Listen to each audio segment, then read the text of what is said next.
कल दिनांक 30/7/2025 को थाना मसौली क्षेत्र के हाईवे पे ही खेत में एक लेडी कांस्टेबल जिसका नाम योगेश पाल था, जो हमारे थाना लोहिया में पोस्टेड थी, उसकी डेड बॉडी मिली थी, जिसको हम लोगों ने पोस्टमार्टम हेतु और बाकी चीज़ों के लिए हॉस्पिटल भेजा था। इस क्रम में आप सभी लोगों को अवगत कराना है कि आज इस घटना का हमारी टीम ने सफल अनावरण किया है, जिसमें एक कांस्टेबल जिसका नाम है इंद्रेश, उसको हम लोगों ने अरेस्ट किया है आज। और इसमें जो पूरी पूछताछ हुई है, पूरी जो जानकारी हुई है, उसमें ये घटनाक्रम सामने आया है, जिसमें ये जो दोनों लोग हैं, जो लेडी कांस्टेबल और ये जो जिसने घटना कारित की है इंद्रेश, इन दोनों ने पिछले साल कोर्ट में शादी करी थी। इसमें विमलेश ने पिछले साल इस पे बलात्कार का मुकदमा लिखवाया था। उसके बाद इन दोनों ने कोर्ट मैरिज कर ली थी और वो बलात्कार के मुकदमे में क्लोजर रिपोर्ट लगी थी।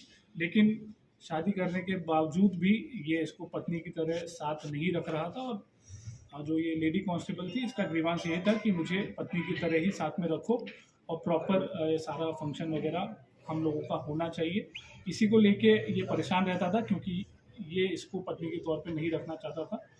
और इसी क्रम में इसने ये प्लानिंग करी कि इसको कैसे मार दिया जाए, क्योंकि ये यहाँ पहले भी पोस्टेड रहा है। ये जो व्यक्ति है इंद्रेश, यहाँ पहले बाराबंकी में ही पोस्टेड था, तो इसको सारे रूट वगैरह पता थे और इसको टाइमिंग भी पता थी कि कब जो रोड है वो सुनसान रहती है, कब पुलिस की ड्यूटीज़ कहीं और रहती है, कब ज़्यादा व्यस्तता रहती है। उसी को ध्यान में रखते हुए इसने प्लानिंग करी, जिसमें दिनांक 27/7 को संडे था। उस दिन रामनगर जो लोधेश्वर महादेव मंदिर है, वहाँ पे भीड़ रहती है और वहाँ पे इस महिला कांस्टेबल की ड्यूटी भी लगी थी। तो इसने पता कर लिया कि वो उसकी ड्यूटी कब लगी है और वो कब जाएगी। उसी का फ़ायदा उठाते हुए ये लखनऊ से अपनी वैगनार गाड़ी से यहाँ आया। इसने मेन रूट का इस्तेमाल नहीं किया, ताकि इसकी गाड़ी का कहीं पे भी डिटेक्शन ना होने पाए। वो जो ऑफ रूट है वहाँ से होते हुए ये मेन हाईवे पे पहुँचा। जब ये महिला वहाँ पे जा रही थी, इसको रास्ते में रोका, इसको बातचीत करने के बहाने से वहाँ पे रोका, 10-15 मिनट इनसे बातचीत करी। और फिर वहाँ खेत में जब जो ये लेडी कांस्टेबल है, इनको टॉयलेट के लिए जाना था, तो ये जैसे ही खेत में नीचे उतरी, ये पीछे से उसको धक्का देके उनका गला दबा दिया, जिससे वो अधमरी स्थिति में हो गई। और फिर अपने कार के जो पाने से इस महिला के सर पे 3-4 वार किए, जिससे उसकी वहीं पे मृत्यु हुई। वहाँ से फिर ये अपने दूसरे रास्ते से फतेहपुर होते हुए ये वापस लखनऊ भाग गया।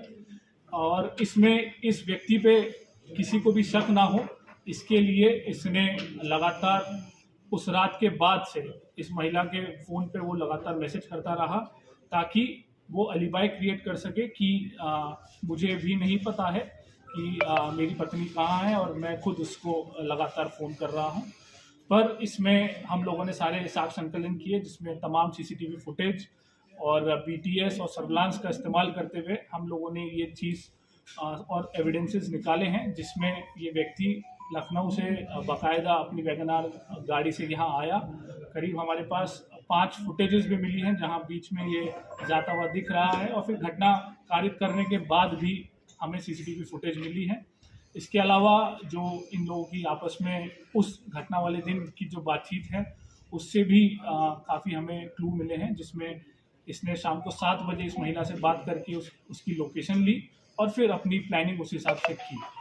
ये चीज़ें मोटी मोटी निकल के आई हैं, और इसमें हमने जो घटना में प्रयोग कार है वो बरामद की है। जो उसने पाना यूज़ किया था वो बरामद किया है, और मृतका का जो बाकी जो पहचान पत्र इसके पास थे वो भी हम लोगों ने इससे बरामद किए। तो ये जो घटना है, इसमें हमारी सर्विलांस एसओजी और थाने की टीम ने काफ़ी मेहनत करके काफ़ी चीज़ों पे एक साथ काम करते हुए 24 घंटे के अंदर अंदर ये घटना का सफल अनावरण किया।